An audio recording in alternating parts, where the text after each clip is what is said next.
The fallout from Prince Andrew's controversial TV interview about his friendship with convicted sex offender Jeffrey Epstein is intensifying. Yesterday, the prince made the stunning announcement he is stepping back from his royal duties. And this morning, we're seeing the first images of the prince in public. That's not just a headline, it's exactly what happened behind closed doors at Buckingham Palace. The royal family gathered. The room was silent, but no one expected Prince Andrew, not King Charles, to be the one opening Queen Elizabeth's final will. And what came next shocked everyone.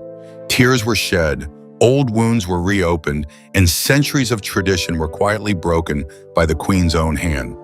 In this video, we take you inside that emotional room, the private chamber where the Queen's final wishes were revealed for the very first time. From jaw-dropping surprises like Sandringham going to Princess Anne, to deeply personal messages written to her great-grandchildren. Every word in that will carried weight. And when it came to Prince Harry, let's just say it left the room speechless. But that's only part of the story. The Queen's final message wasn't just about inheritance, it was about legacy, unity, and how the monarchy should move forward after her. Why did she break tradition? Why was Andrew, of all people, chosen to read it? And what do her final gifts say about the future of the royal family? We've got the full breakdown, moment by moment, told exactly as it unfolded, with no extra fluff or speculation. So stay with us until the very end, because this isn't just about a will. It's about a moment that changed the royal family forever. Let's get into it. The moment of silence. A hush fell over Buckingham Palace, one that didn't feel ceremonial, but personal. In the Queen's absence, everything seemed quieter, heavier. The grand halls that once echoed with her presence now stood still, cloaked in a stillness that was almost reverent. The royal family had gathered for a moment that none of them wanted to face, the reading of Queen Elizabeth II's final will. What made the occasion more surprising was who had been asked to read it. Not King Charles, the heir, nor Princess Anne, the ever-reliable daughter. It was Prince Andrew. The Queen, in her final act of faith in her son, had entrusted him with a task that would test not only his composure, but the family's fragile unity. Eyes shifted uncomfortably as he took his place. Each member of the royal circle carried their own quiet expectations, some hopeful, some anxious, others guarded. The grief of losing a matriarch still hung in the air, but this moment carried its own weight. Andrew stood, visibly burdened by the task. The sealed envelope, thick with years of history and intention, rested in his hands like a relic. His fingers trembled slightly as he broke the wax. Everyone leaned forward, not physically, but emotionally, waiting, bracing. What followed would not be simple. It would be intimate. It would be defining. And it would start in a room filled with legacy, secrets, and the echoes of a woman who ruled not only a nation, but this very family. The setting of Buckingham Palace. The palace itself seemed to mourn with them. Rain had tapped gently against the tall windows all morning, and now the clouds hung low over London. Inside, chandeliers glowed dimly, reflecting off marble floors that had witnessed centuries of royal footsteps. This moment, however, felt unlike any other. In one of the smaller drawing rooms, chosen for privacy over grandeur, the royal family assembled.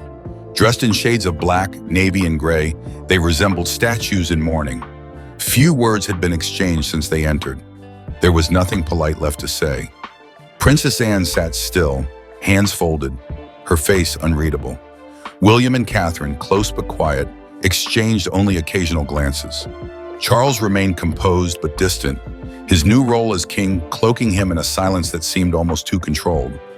Even Harry, across the room beside Meghan, sat slightly apart, physically present but emotionally complicated. Everything about the room carried weight. The portraits, the gilded frames, the scent of polished wood and old paper. Even the air seemed heavy with expectation.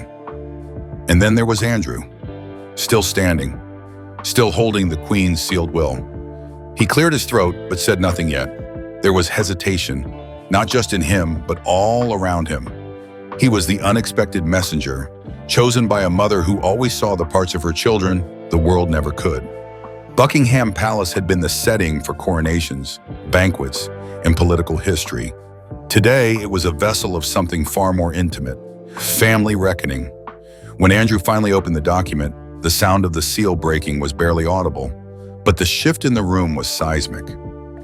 The weight of the task for Prince Andrew standing before his family with his mother's final words in hand was not a privilege, it was a reckoning. The envelope, now open, had unleashed more than just paper and ink. It carried expectation, judgment, and memory. And with every breath, Andrew felt its weight pressing deeper on his chest. He looked down at the first page, the handwriting familiar. A script he had seen on countless birthday cards, letters, and quiet notes left by the Queen over the years. But today, it no longer brought comfort, it brought responsibility. The kind that could not be delegated, deflected, or delayed. His voice wavered as he began, "To my beloved family." The words were simple, but they landed like stones.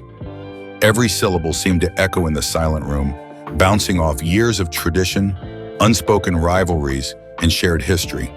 It wasn't lost on anyone that Andrew was the one reading these words. The Queen had made a deliberate choice. In doing so, she handed him a moment of redemption, or perhaps reflection. But either way, he could not escape it. The family watched him carefully. Charles, stoic as ever, gave away nothing.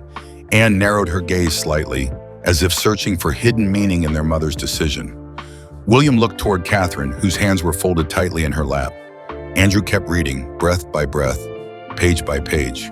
The Queen's gratitude, her reflections, and then her decisions. And that's when the room began to shift again, because the first bequest was not what anyone expected. The Queen's opening words, gratitude and responsibility. Andrew's voice steadied as he moved into the Queen's first heartfelt reflections. She thanked her children, not as a monarch, but as a mother, for their loyalty, their strength during times of public scrutiny, and their unwavering service to the crown. Her words were not just formalities, they were intimate acknowledgments, each line drawing subtle emotion from the room. As Andrew read, the air grew thicker. These weren't just final instructions. They were the Queen's legacy, shaped not only by protocol, but by her love for the people seated before her. She spoke of duty, of sacrifice, of what it meant to carry the burden of the crown, not just in public, but in private. Charles' face softened briefly, his eyes fixed not on Andrew, but on a memory. Perhaps he was hearing not just his mother's voice on the page, but echoing in his mind. The voice of the Queen at Balmoral, or Windsor, or in those quiet Sunday moments few ever witnessed. Andrew continued, his delivery gaining confidence. The will began to move from reflection to reality. The Queen's personal choices now lay before them, unfolding not with pomp, but precision. And then came the first tangible surprise. The Sandringham estate, long considered an inheritance destined for the monarch, was not left to Charles, nor William. It was bestowed instead to Princess Anne. The shift in the room was immediate. Eyes turned, shoulders straightened. Even Anne blinked, just once, but said nothing. This was not only unexpected, it was symbolic, and it was only the beginning. The surprise, Sandringham estate to Princess Anne. Andrew paused before reading the next section, aware that what came next would cause a stir. His eyes briefly met Anne's, steady, unreadable, before he read aloud the Queen's words that would break royal tradition. I bequeath the Sandringham estate to my daughter, Princess Anne, whose loyalty has never wavered, and whose devotion to this family has been quietly enduring. The silence that followed was sharp. Even the creak of a chair or the shuffle of feet was absent. Charles' expression tightened, glanced downward. William blinked slowly. Anne, still, gave no reaction beyond a quiet intake of breath. Yet in her silence, there was strength. Sandringham had always been a fixture of royal life. It was where the Queen spent every Christmas, where family rituals were born, and where generations had walked its quiet paths. That it now belonged to Anne spoke volumes, not just about land, but legacy. There was no explanation beyond the Queen's simple tribute to Anne's steadfastness. And perhaps that was all that was needed. The daughter who had never sought attention, who had carried out her duties with minimal fuss and maximum efficiency, had earned her mother's deepest respect. Andrew's voice faltered for a moment before continuing. This shift, the Queen's departure from its traditional inheritance lines, was not just personal. It was political, symbolic, and for some in the room, unsettling. But there was no time to linger. The next section was waiting, one that would further challenge convention and perhaps deepen the divides already beginning to surface. Because if Sandringham had surprised them, Balmoral would reshape everything. Breaking tradition, Balmoral estate, and shared ownership. As the room slowly settled after the surprise of Sandringham, Andrew turned the page. The name Balmoral appeared. In the Queen's elegant handwriting, and once again, the atmosphere shifted. Everyone knew what came next mattered deeply. Balmoral had been her sanctuary, her personal escape. Its future held both emotional and historical weight. Andrew cleared his throat and read, "Balmoral shall be held in shared custodianship among my children, in honor of the memories we've made there together and the unity I hope will endure." A beat of stunned silence followed. Shared ownership? It was unheard of in royal tradition. Charles, who had always assumed he would inherit Balmoral outright, stiffened visibly. Even Anne looked over at her brother, not with triumph but with understanding. This was a disruption, a statement, a call. The Queen's instructions were detailed. Annual gatherings, stewardship decisions by consensus, preservation of the home as a symbol of family, not monarchy. She had turned one of the most private royal properties into a bridge. Fragile, yes, but a bridge nonetheless. As Andrew continued reading, it was clear the Queen wanted more than legacy passed down. She wanted responsibility shared. Her will wasn't just about property, it was about healing, and it was forcing her family to face a future where old lines of inheritance no longer applied. And just as the implications of Balmoral settled in, Andrew moved into the next part, a bequest not of land, but of history, and one aimed squarely at the future. A symbol of grace, the Vladimir tiara for Catherine. Andrew's voice softened as he read the next passage, sensing its delicate weight. To Catherine, Princess of Wales, I leave the Vladimir tiara, a symbol of grace, restraint, and the quiet strength upon which the crown must rely. Eyes turned to Catherine, seated beside William, her expression poised but clearly moved. The Vladimir tiara wasn't just a piece of jewelry, it was one of the crown's most storied heirlooms, worn by queens, passed between generations. By gifting it to Catherine, the Queen was making more than a gesture. She was making a statement. This wasn't about rank, it was about trust. The Queen had chosen her granddaughter-in-law as a visual and spiritual link to the monarchy's future.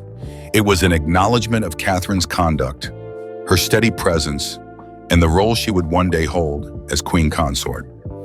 Catherine looked briefly to William, who nodded, an almost imperceptible exchange, but full of understanding.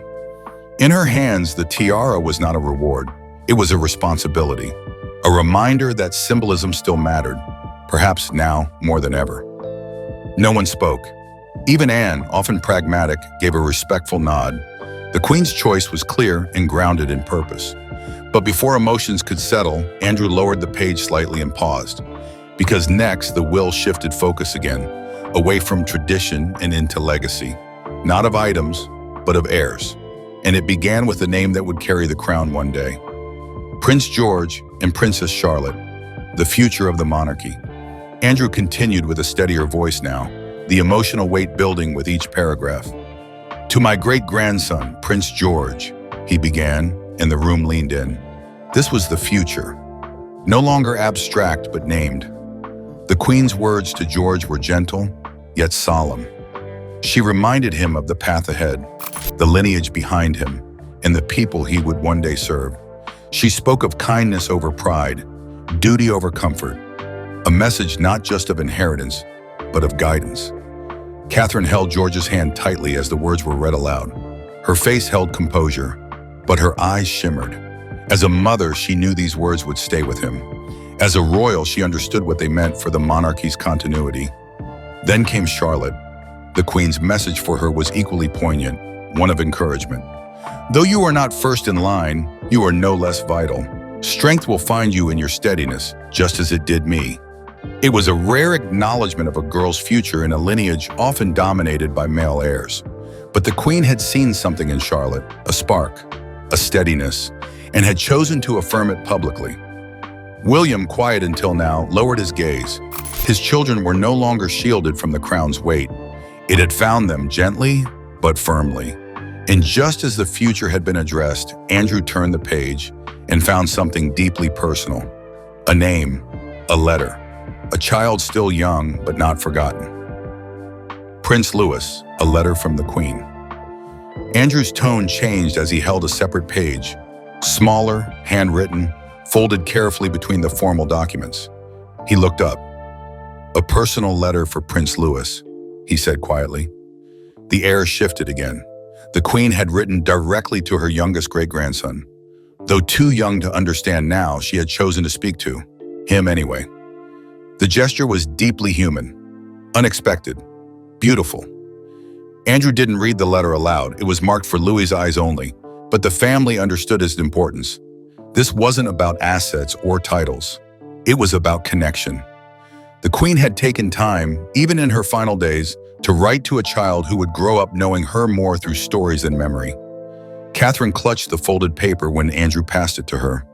She whispered something to William, then gently slid the note into her handbag, close to her heart. The gesture reminded them all that legacy isn't just about property or power, it's about presence. Even in absence, the Queen had left something personal, warm, and real. It was a soft moment, one that transcended monarchy, one that grounded everything in humanity. But the next name called would jolt the room, a name that carried both history and controversy, and a bequest that no one saw coming. Prince Harry, the ceremonial sword. Andrew hesitated before speaking again. The room seemed to brace itself as he said the next name. "To my grandson, Prince Harry." The tension thickened. "I leave the ceremonial sword of the sovereign's guard, carried through generations and entrusted to those who protect more than they divide." Gasps were quiet but audible. The Queen's choice was bold. Harry, now distanced from royal duties, had not been excluded. Instead, he had been honored.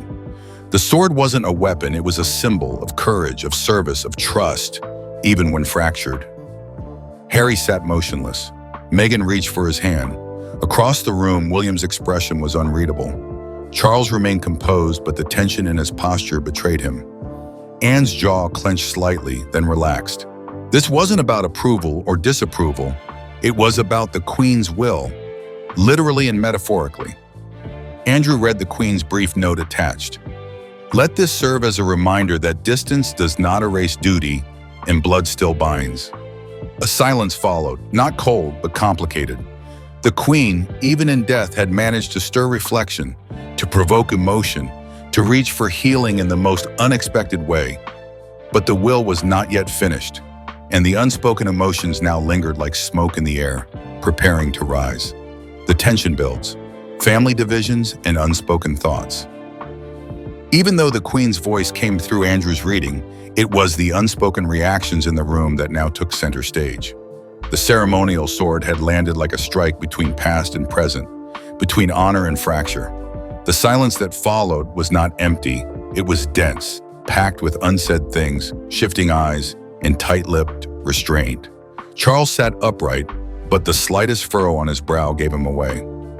William leaned forward, resting his hands on his knees, lost in a storm of thought. Anne kept her eyes on the will, her expression unreadable, but her stillness carried a weight all its own. Andrew looked up briefly, gauging the emotional aftermath. He could feel the pulse of tension now moving like a tide between them. Harry had not been forgotten, but he hadn't been welcomed back either. The sword was both an olive branch and a test. Around the room, the air became charged, not with open conflict, but with the quiet crackle of unspoken divisions.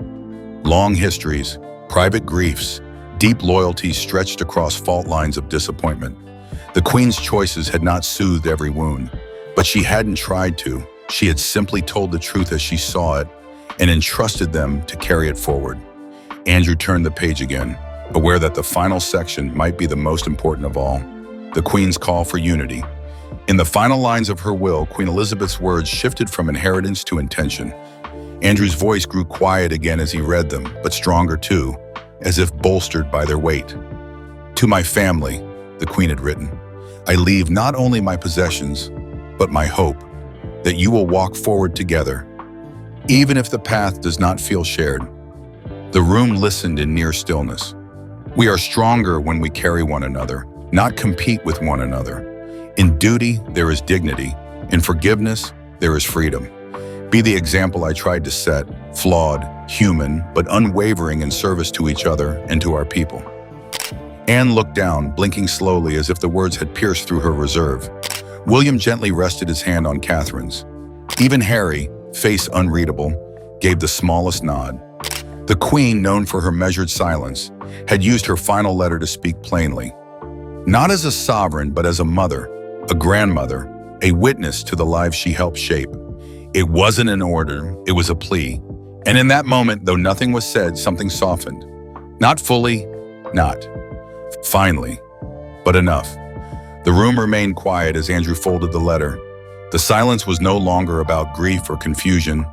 It was respect, reverence, a pause before the shift. And then slowly King Charles rose. Charles' response, a call to action. All eyes turned to Charles as he stood, hands folded in front of him, posture regal but weary. His voice, when it came, was deliberate, steady. "We have been given more than memories," he said. "We have been given a map." No one interrupted, not even Anne. Charles looked around the room, his eyes resting on each family member, not as a king demanding obedience, but as a son carrying the weight of legacy. "She did not leave us in fragments," he continued. "She left us with intention. And it's now on us, each of us, to choose what we do with that." He glanced at Anne, then Andrew, and finally at William. "The monarchy survives not through inheritance alone," he said, "but through unity, through service, through the quiet moments where we choose one another, despite the noise." It wasn't a speech, it was a declaration of tone, a call to arms not with swords, but with grace. The message was simple. The Queen's will was not just a document, it was a mirror, a challenge to rise. There was no applause, no grand agreement, just a collective awareness that something had shifted. The baton had not only been passed, it had been placed carefully into waiting hands. The silence returned, but now it felt different, purposeful. A reflective moment, Anne's internal struggle. When the others slowly began to rise and quietly disperse, Princess Anne stayed behind. The room emptied in respectful silence, leaving her alone among the faded light and the last remnants of her mother's voice. She remained seated, still clutching the page that named her the new steward of Sandringham.